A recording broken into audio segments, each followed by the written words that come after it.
Welcome to Donmar TV News Channel. Mabigat talaga yung opisina ng Vice President, no? So, at saka yung kalaban natin ay talaga namang magaling mag-alliance building. So, kaya ko sina-sound out yon para malaman ni Madam Vice President na ginagamit siya ng CPP, NPA, NDF.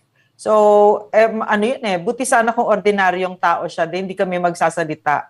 Tsaka alam naman natin na yung one of the top causes, 'di ba, kung bakit ito tumagal ay yung pagkonsyabahan ng mga politiko.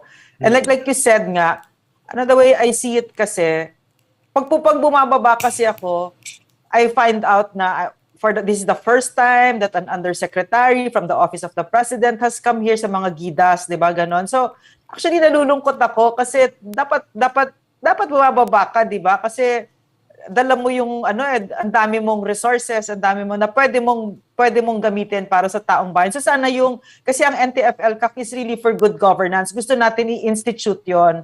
So like Pastor was saying, paano ka magsisilbi kung hindi mo kilala yung taong na pinagsisilbihan mo? Paano ka magsisekripisyo para sa taong wala ka namang puso, 'di ba? So, yun yung sinasabi ko, it's for all public servants kasi yan yung thrust I think it's the main thrust of the NTF-ELCAC. Maybe it's the number one thrust kasi papawala na naman kami, pababa na ang pangulo tsaka kami, 'di ba? So bago bumaba, gusto namin sana na ito yung bagong standard. Pinakita na naman ng ating pangulo kung ano yung standard na yun. Si Pangulo, grabe, alam mo, ang dami-dami niyang pinupuntahan kahit na may COVID ngayon, no? Siyempre na lesson, pero even before the pandemic, pumupunta siya sa mga barangay, bumababa siya, tapos siya talaga nagsasabi, I will lead the charge pagdating sa mga barangays. Because in other words, as a public servant, sana ganun yung magiging consciousness natin from now on na hindi ka sa opisina mo kasi walang modo yun Walang modo yun nagsasalita ka from on high, tapos ikaw nagsasabi ng solusyon para sa mga tao who will live with the consequences of your decisions, di ba? Dapat kasama sila, dapat kilala mo, dapat nire-represent mo ng maayos. And you can only do that pag bumababa ka out of the comforts of your magarbong opisina. So, yun lang. General Parladi, siguro before ako, Ma'am Lorraine, magbigay ng aking kuro-kuro doon sa tanong ni Misana, how do we look at the Office of the Vice President right now with its campaign at pinangungunahan niya yung pagkuha ng pondo ng NTF-ELCAC as if seryoso siya nito.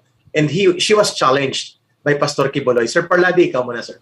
Your take as a former spokesperson and core group leader of NTF-ELCAC. Ano na lang, I'll speak based on my experience. Kasi yes, hindi po pwede na porke nandun tayo sa taas, hanggang dun ka na lang. Kung gusto mong maging grounded ka, you really have to go down. May kasabihan nga don't just look at the forest. Look at the trees.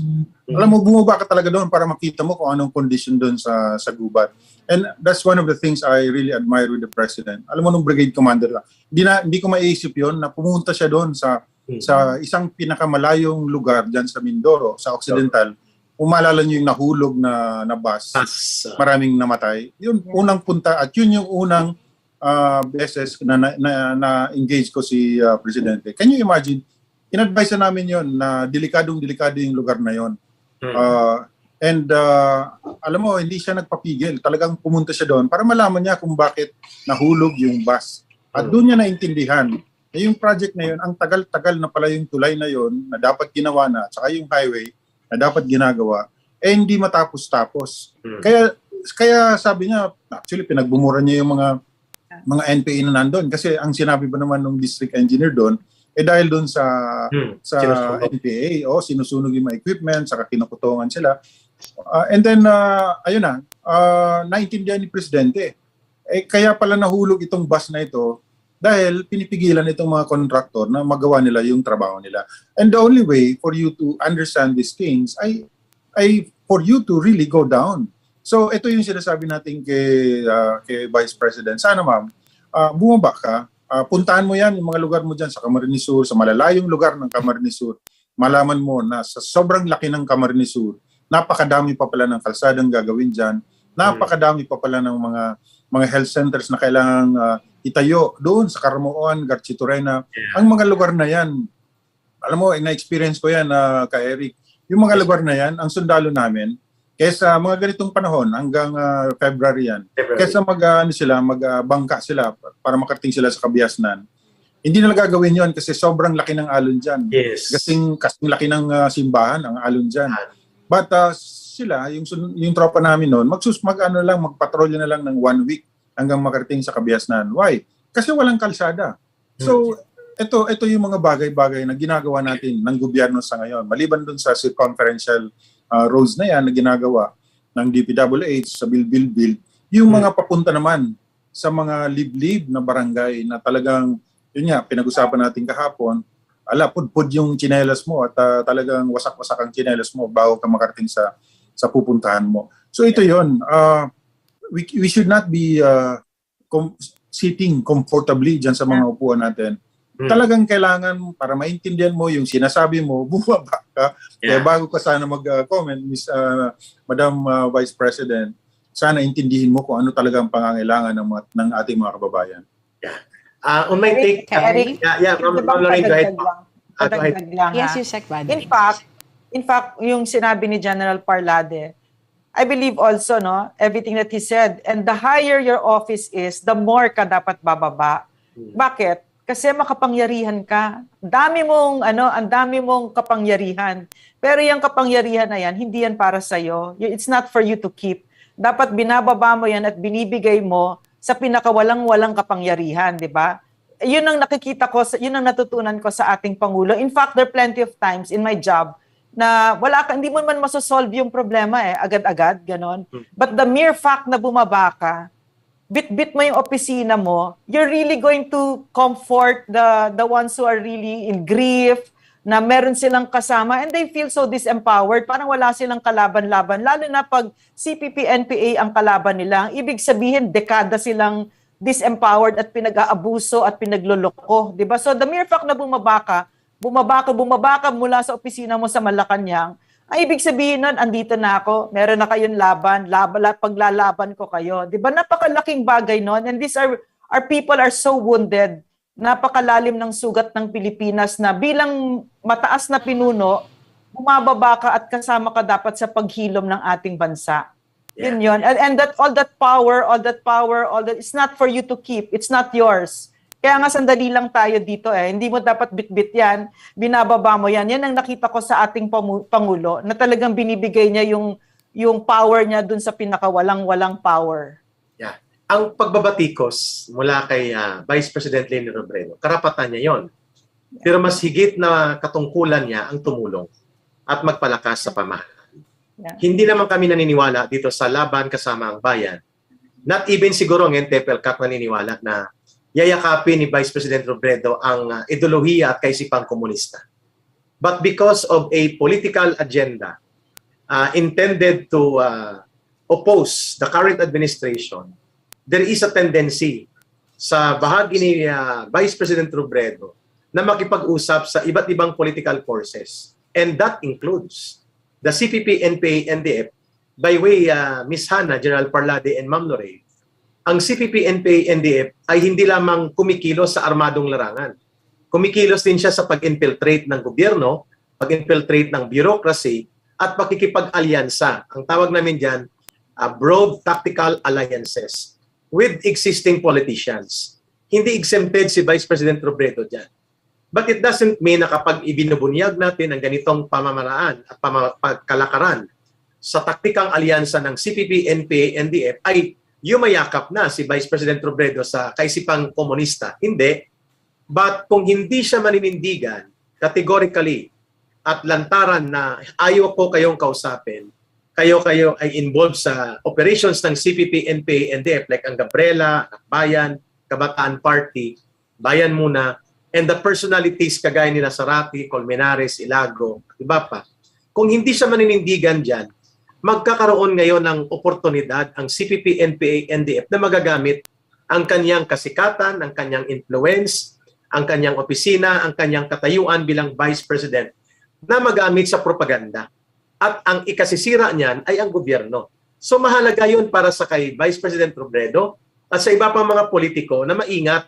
You can criticize, you can make your observations, but be careful na ang iyong mga pagpuna at ang linya ng iyong mga pagpupuna ay hindi naka-align at naka-reinforce sa bit-bit na layunin ng CPP, NPA, NDF na pag-away-awayin ang mga political leaders, pahinain ang gobyerno, at eventually mag-wedge ng conflict among political leaders to weaken the government and therefore make a legitimate position on the part of the CPP, NPA, NDF to make a very good propaganda. Na kita mo, ang aming mga sinasabi tungkol sa NTF, LCAC na dapat tanggalan ng pundo, walang saysay, walang silbihan, kontra yan sa mamamayan, ay binibitbit na ni Vice President Leni Robredo. Therefore, tama kami. Tama yung aming panawagan.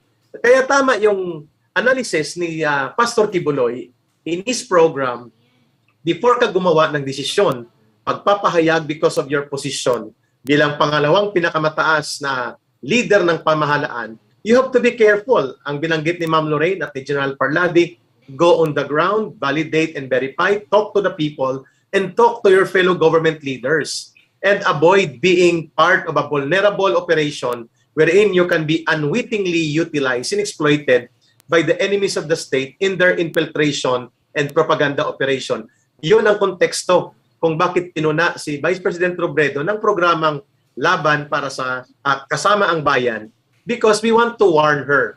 Be a responsible opposition, but do not let yourself in your office be an unwitting instrument to destroy our government and weaken our own state and our sovereign authority. Number 2, mahalagang bagay sa bahagi ni Vice President Robredo na hindi niya pagbanggain ang ayuda na pundo at kalamidad sa pandemya versus pondo sa pagsupil ng pinakamalaking security threat sa ating bayan, kasi hindi yan magkabangga, magkasabayan.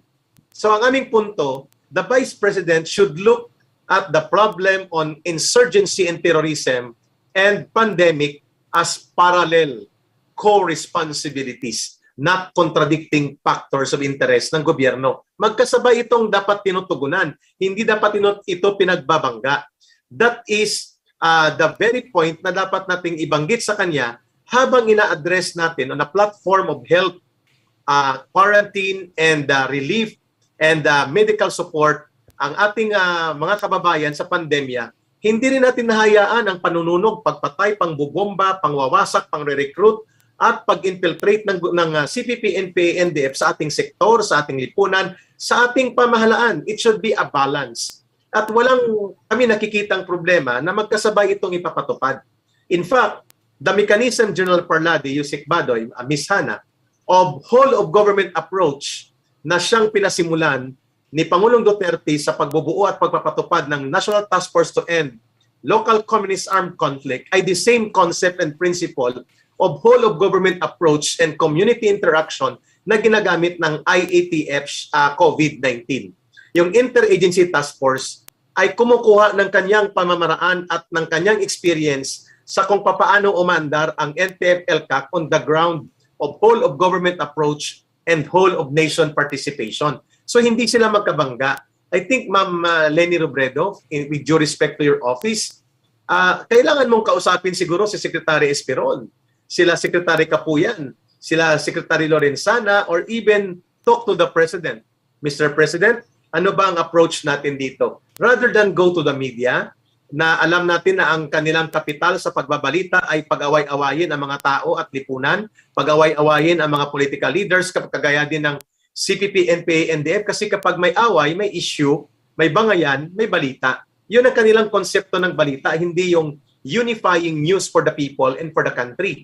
So dapat siguro nakipag-usap si Vice President kay Presidente Duterte o sa mga trusted cabinet secretaries like Secretary Galvez, Secretary Duque, and Secretary Mijaldea for her to talk na hindi ba natin napapabayaan ang ayuda at ang relief at pandemic versus itong NTF-LCAC. She can have a very good answer for that. Anong tawag dyan? Exercise of propriety, exercise of due diligence, exercise of prudence. Maging matyaga, maging mapagmatyag, at maging bukas na alamin ang mga bagay bago ka gumawa ng desisyon. Kasi ang desisyon na pagkuha ng pondo ng NTF-LCAC at ng Barangay Development Program na parang pinapalabas mo na ito ay kinuha sa ayuda, ay maling konteksto yon at nakakapagpalito sa taong bayan at yun ang propaganda ng CPP, NPA, NDF na hindi naman tama at hindi totoo. So